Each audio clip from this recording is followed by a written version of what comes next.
Praise the lord. మన ప్రభువైన యేసుక్రీస్తు నామంలో మీ అందరికీ నా హృదయపూర్వకమైన వందనాలు. ఈ రోజు దేవుని జీవవాక్యము యోహాను వ్రాసిన మొదటి పత్రిక 4వ అధ్యాయము 16వ వచనము. దేవుడు ప్రేమ స్వరూపి అయి ఉన్నాడు. 1 John chapter 4 verse 16. God is love.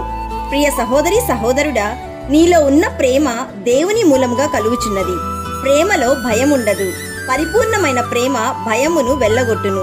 ప్రేమ లేనివాడు ఎన్నడూను సృష్టికర్త అయిన యేసయ్యను ఎరుగడు. దేవుడే మొదట మనలను ప్రేమించెను కాబట్టి మన పాపములకు ప్రాయశ్చిత్తమై ఉండుటకు కృపా సత్య సంపూర్ణుడైన యేసయ్య తన మహిమను విడచి ఈ లోకమునకు దిగివచ్చి దాసుని స్వరూపమును ధరించుకొని సిలువలో తన్ను తాను అప్పగించుకున్నాడు.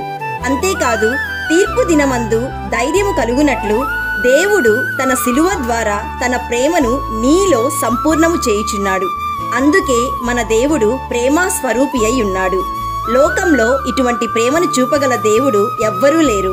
క్రీస్తు ఒక్కడే అదృశ్య దేవుని స్వరూపి అయి సర్వ సృష్టికి ఆది సంభూతుడై ఉన్నాడు. So my dear friend, see what great love the father has lavished on us that we should be called children of God. కాబట్టి ప్రియ సహోదరి సహోదరుడా, మాటతోనూ నాలుకతోనూ కాక క్రియతోనూ సత్యముతోనూ ప్రేమించాలని దేవుని వాక్యం సెలవిస్తుంది. మనమందరము దేవుని పిల్లలమై ఉండాలని యేసయ్య కోరుకుంటున్నాడు. ప్రార్థన చేసుకుందాం, ఏకీభవించండి. యేసయ్య, ఈ రోజు మాకిచ్చిన జీవవాక్యంను బట్టి నేను స్తుతిస్తున్నాము. తండ్రి, నీ ప్రేమతో మా కుటుంబాలు కట్టబడుతున్నందుకు మీ కృతజ్ఞతాస్తుతులు.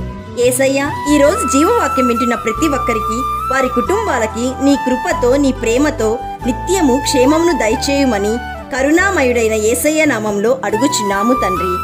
ఆమెన్. God bless you.